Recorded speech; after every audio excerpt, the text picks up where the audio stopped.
Hello, this is Darkvoid Studios' second engine / game update thingy. So I'm gonna hand it over to Noah to discuss the first point in our progress thing, the comic. Progress thing. Yes, that is Isaac, our third member of the Darkvoid Studios. Why, yes. Isaac can't be there right now because he doesn't feel good. Yeah. So yeah, we're forcing him to do this anyways. Very poo-poo-ish. Okay, so explain the comic. The comic that I'm currently drawing right now for our game to better explain things is based around at least two characters right now so far. Alex Morte and Celty Brooks, as we explained most of them in the first update. It's going to be based on their character personalities. So, for example, in the first few couple of panels, it's going to be Celty talking to Alex, but Alex is just kind of staring at her, not really saying anything because he doesn't really talk that well. Let's just say like his social skills are not very great. And so, basically, as you're reading through the comic, you're going to be understanding what they kind of are, to be honest, with their personalities at best. Yes. To explain more on Celty, since we explained more, since we explained a lot in last video, I'm gonna explain like just a quick little thing on Celty. Her class kind of thing would be equivalent to a fighter in D&D. So she'd be all like frontline, but her speed is going to be very high it fits in with her backstory, which we have written, but I don't feel comfortable saying. So You have to some point in time. I know. I'm embarrassed. And have we explained what Celty's weapons are? Basically, she carries around. She holds a black I think Ichigo's sword from Bleach, like his Ichigo? Bankai. God damn it. I know. That comes up later. Copyright issues. Now we're gonna get sued. Shit. No, we're not. We're playing tribute. Basically, his Bankai is that long black sword. Yeah. Basically, her blade is like that, but no hilt. Kind of like it's very streamlined and it's shiny. Isn't it also based off of Katana as well? Ichigo's Bankai is based off Katana. I'm sorry. Well, I've never really seen. It's okay. Yeah, I've never really seen Bleach either, except like the first season. We're getting off topic. Yeah. You better cut that and out. her We're gonna lose a lot of fans. I don't care. Ah! Well, I do care. Please stay with us. We don't like Bleach personally, but whatever you like is cool. But back to her personality. Her personality is like Hoki Shinonono from Infinite Shadows. So, Yeah. why'd you groan there? I said, oh yeah. Oh, okay. Now we're gonna have Noah explain Alex Morte in depth in like 1 to 2 minutes. Alright, well, Alex, like I said previously update, doesn't really like to talk to anybody because of his freakish curse that happens when his parents basically use their necromancy powers to regain him in life, to like reborn. The curse came with a huge price. Anybody that he really kind of befriends or gets to know them on a personal level, they start to have negative effects, and even worse, they could possibly die from an eerie aura that kind of inflicts or consumes Alex because of his past.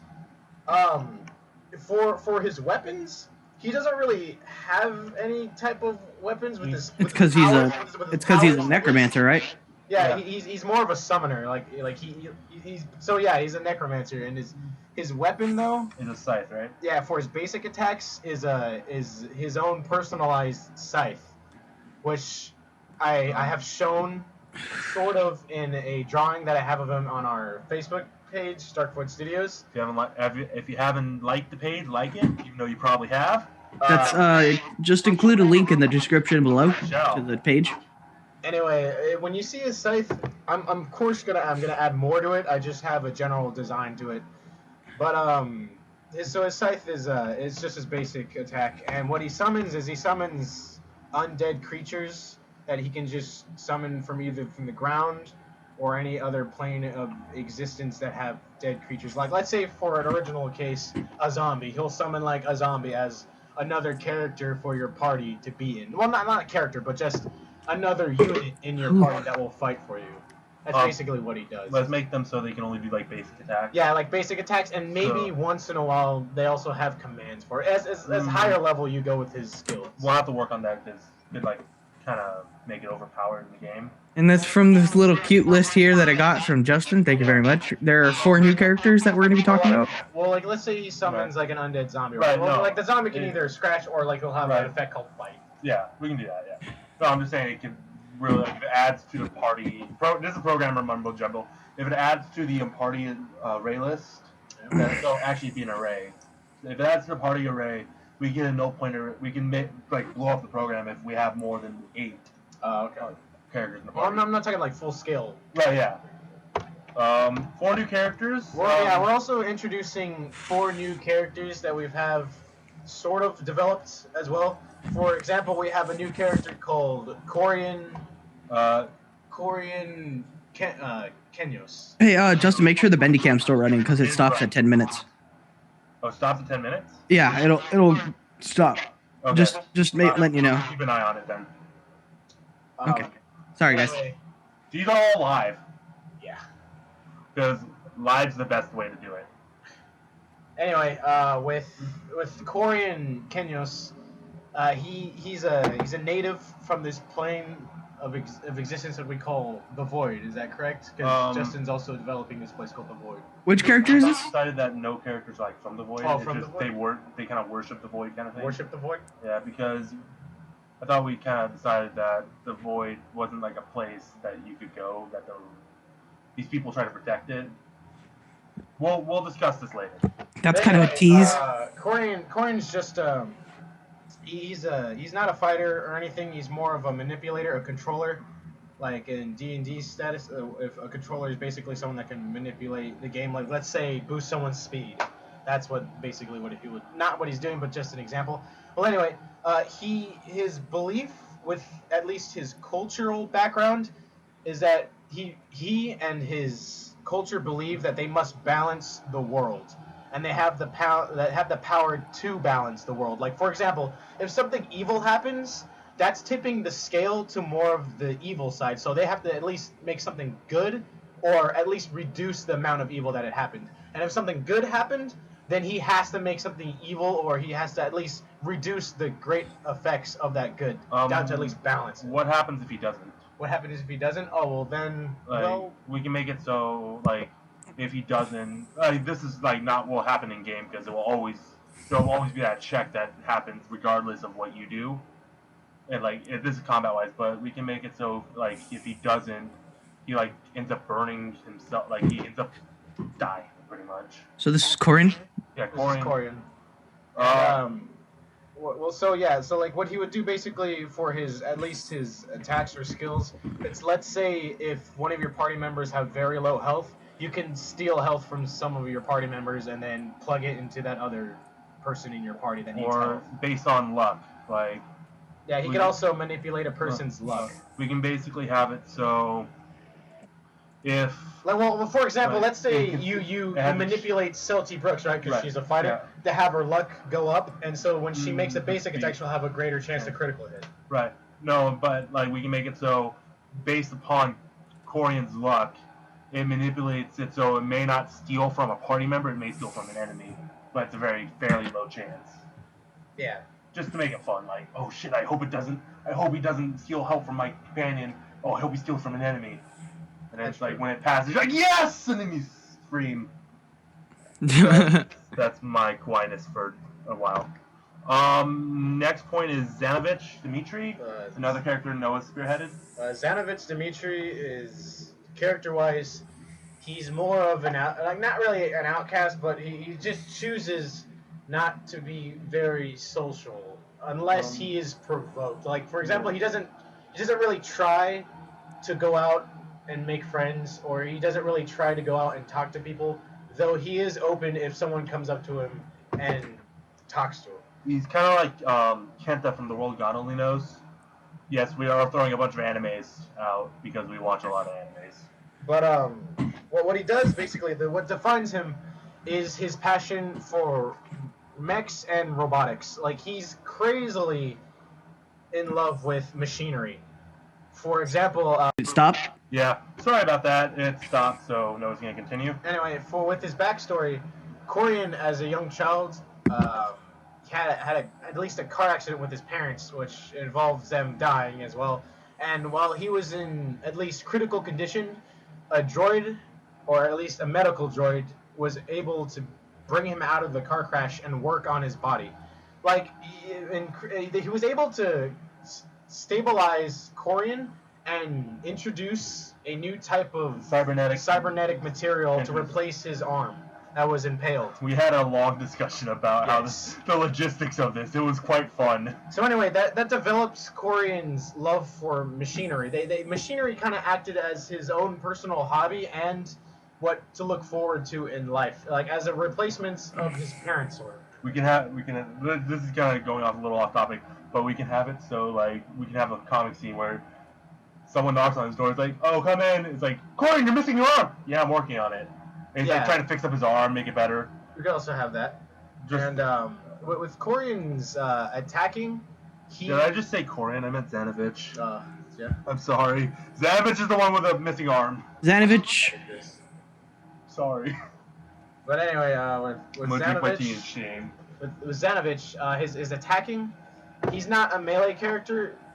He's another summoner, but with this time with mechanics, with like robots and his basic attacks are ranged, right? Yeah, his basic attacks is ranged, so he's a ranged summoner instead of a melee summoner like Alex. Xanovich also holds a sniper rifle, which he can shoot from the back lines, and we have this idea that envelops him with his shoulder, that he can also have a sort of a small little laser that pops out of it. Pops out, and this is where the thing with the discussion about his arm came through.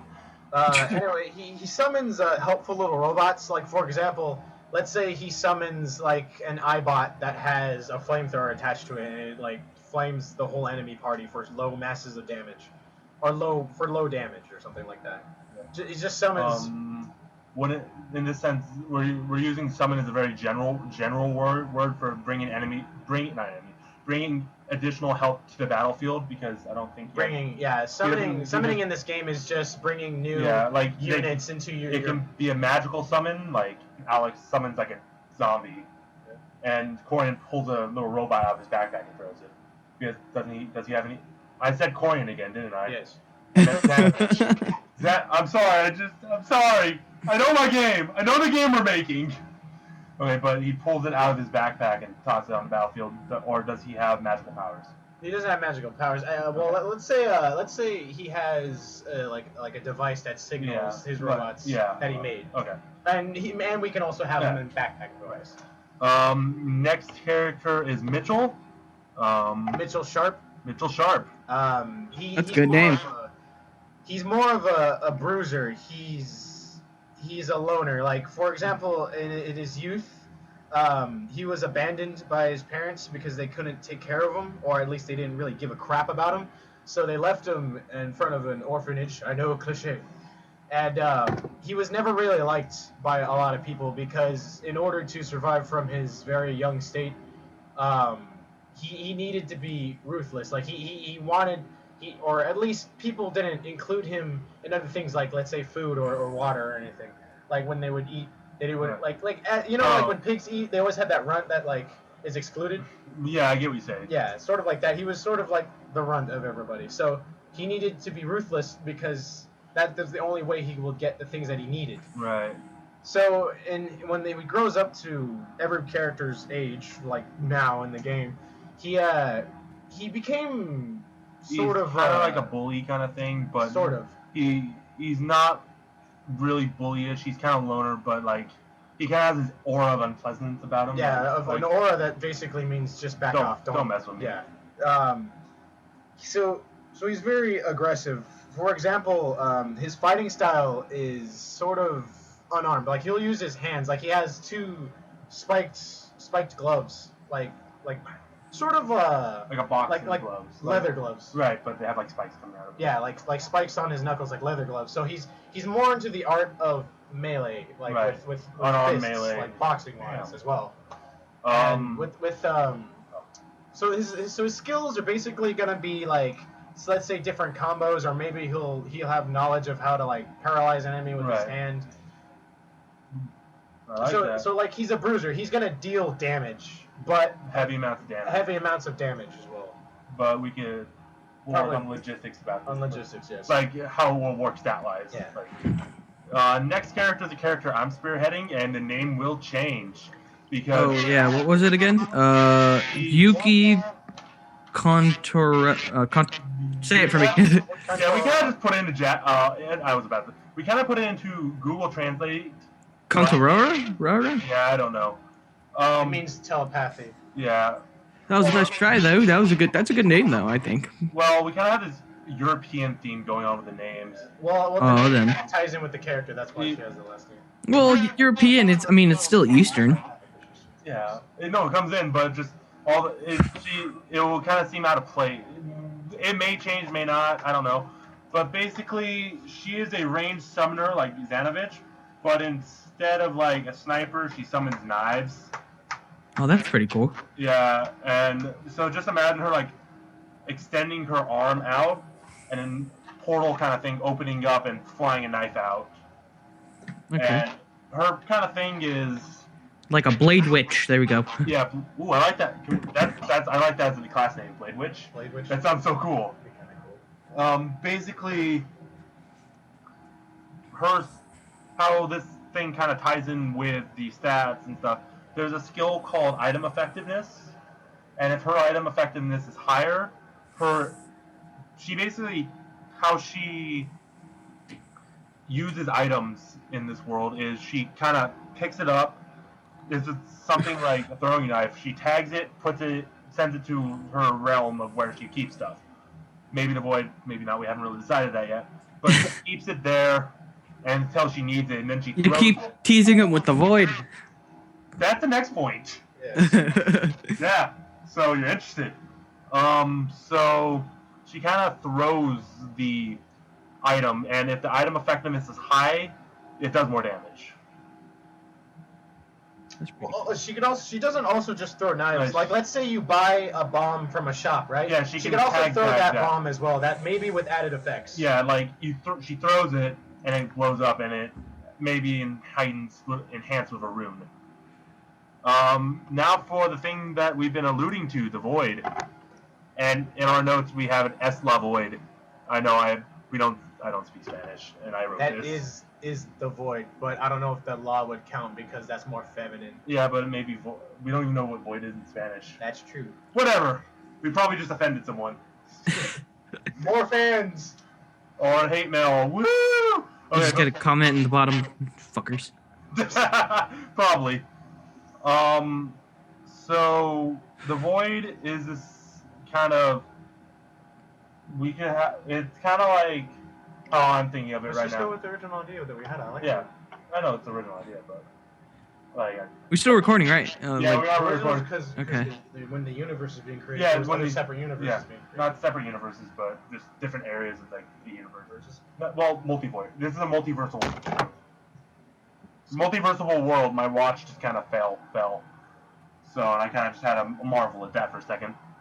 Scaling I'm of the playing, game. But we can have it so like, yeah, I don't know what the void is actually. I'm I sorry. thought the void was a different type. Well, not a different type, but while the like a universe is being dimension. creative, it's another type of dimension. Dimension, right? But I don't know we don't know the logistics of it. It is a different dimension, though.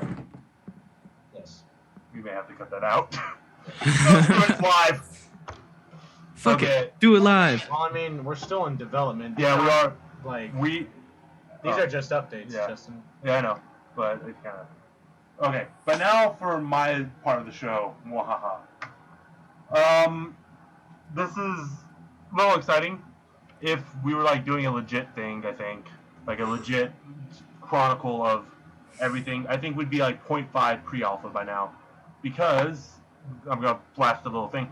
I've handled scaling in the game, which basically means it's still 32 by 32 pixel textures, but each pixel is bigger. So it's like, instead of 1 pixel, it's 4 pixels making up 1 pixel. And it just looks nicer, in my opinion. And Noah's, because you saw it. Yeah. Do you think it looks nicer? It looked alright. It was definitely clearer. Yeah, we can make it 16 by 16 if it's too big. Too big.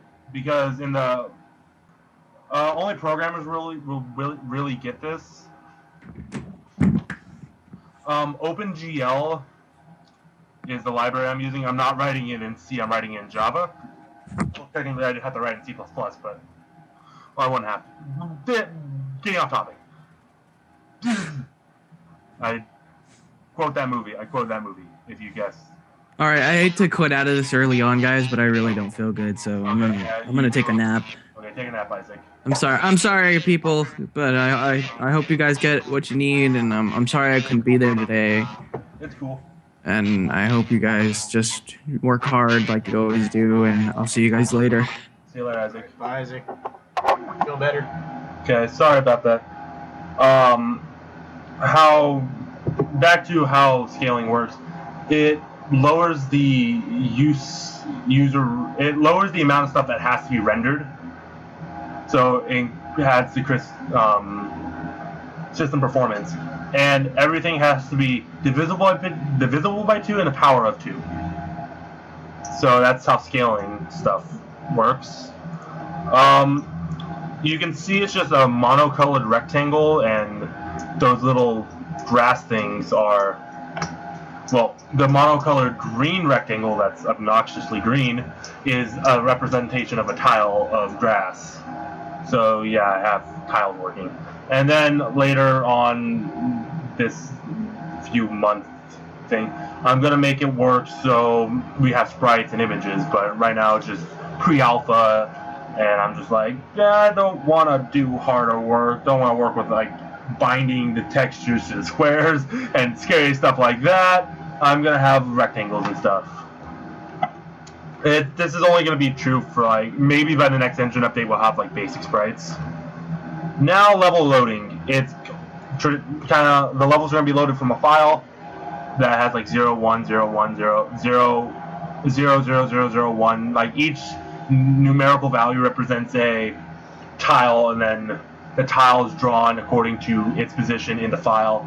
I'll have to find a proper way to do that, but the way I'm having it, it's kind of working. But this could open up modding for our game, so you can make, based on our tile set, you can have it create a level file that you load up from the game that has the file, pretty much, that can be drawn in the game based on the file. I know it sounded really weird, sorry. Now for a little game dev story. We're nearing the end. Woo. Little game dev story. If you saw my Facebook update, that will give you a headache. I'm very sorry. But basically, I figured out what was wrong, and woo, I fixed it. Now we won't give you headaches. It was just a rendering problem, wasn't it? Yeah, I had it in the while loop, and it was random number, position, and whenever the loop updated, it created a new random number. It was kind of a mess. Yeah. Then we also did a little walking strut. Yeah. Watching this one anime once, she was walking through a chain. It was pretty funny, and I was like, why so, not? Yeah, we just have to have funny stuff in here because you'll go crazy if you work a lot. Yeah. So we're gonna play that. Okay, that should be done by now. The walking strut, it was amazing. Yes.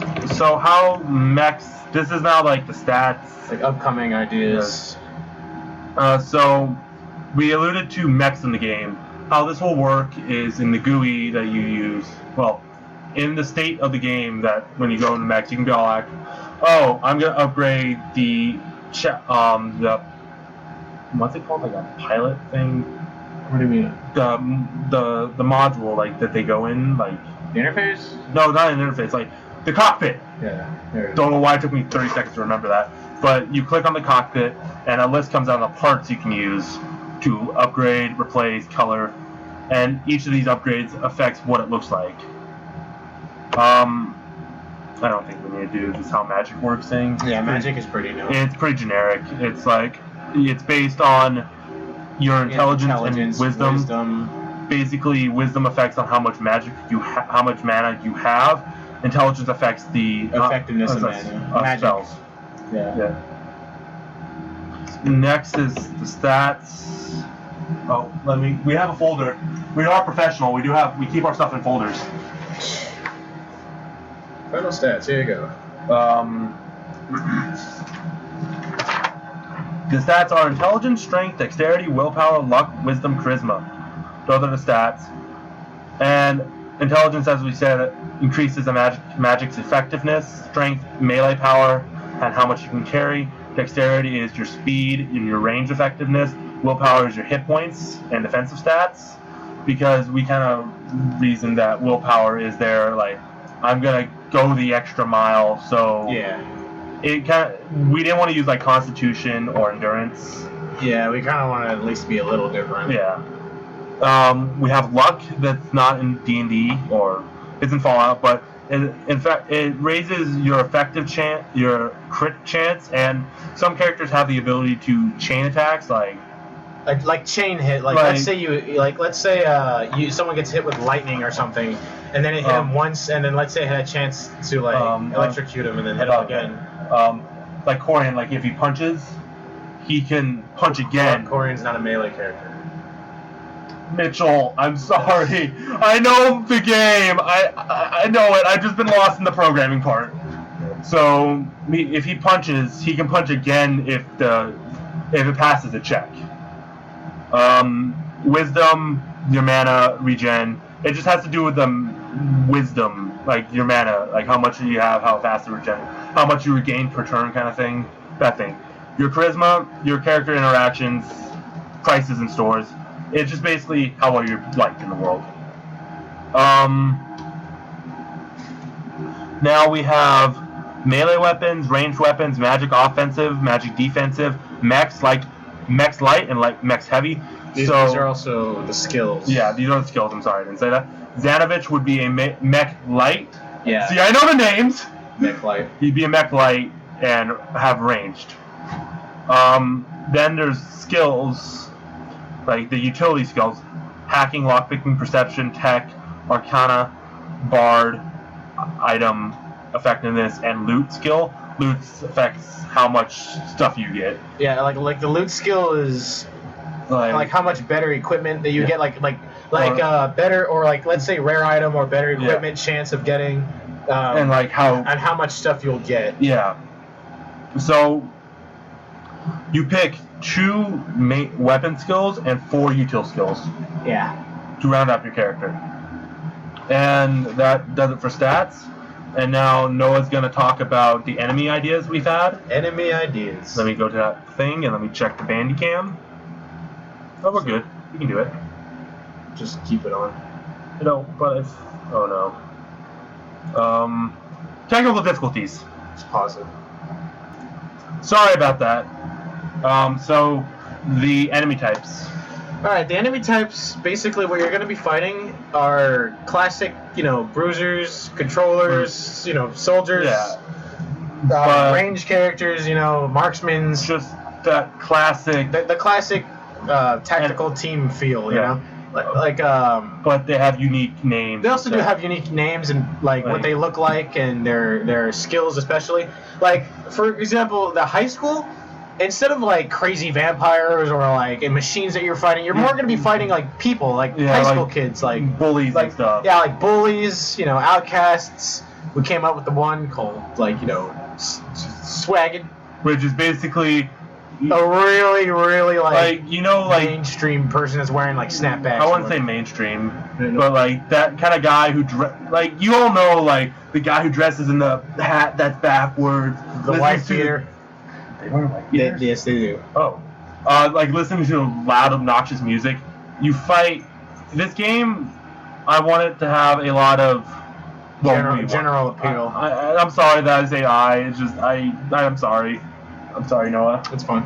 We want this game to have a lot of social commentary and a lot of in-depth analysis of our society. Yeah. And so the basic plot is about vampires and stuff. Who's human trafficking humans for food source. Yeah, they treat humans like wine.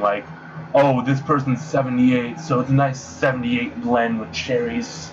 I don't Or, know like, why I thought cattle. Yeah. They'll just hurt us. Yeah.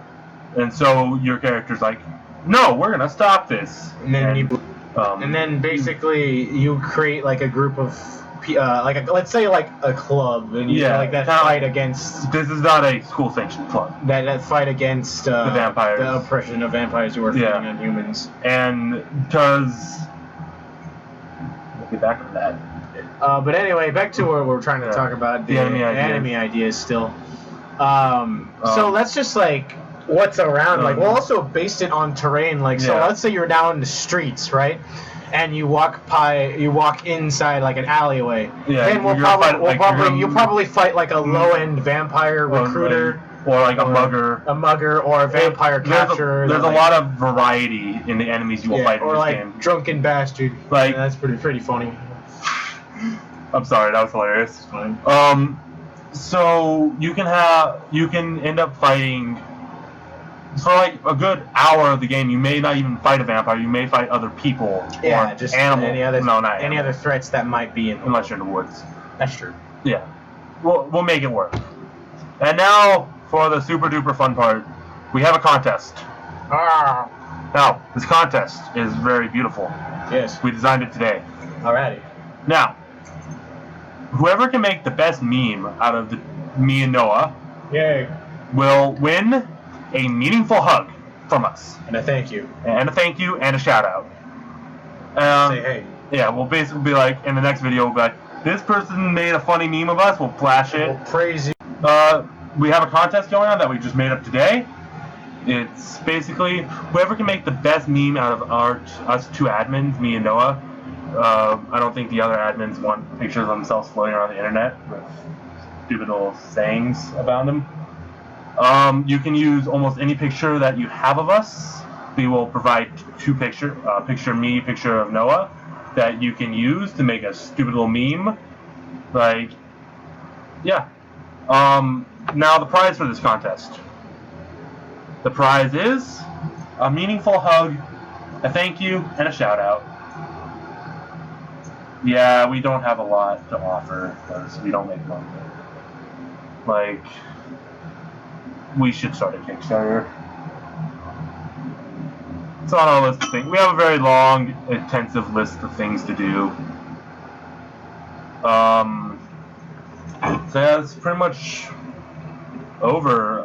Anything else you'd like to say, Noah? I'm fine. Okay. Justin signing off. Isaac had to leave. Noah? Yeah, I'm signing off. Talk to you guys later. Bye.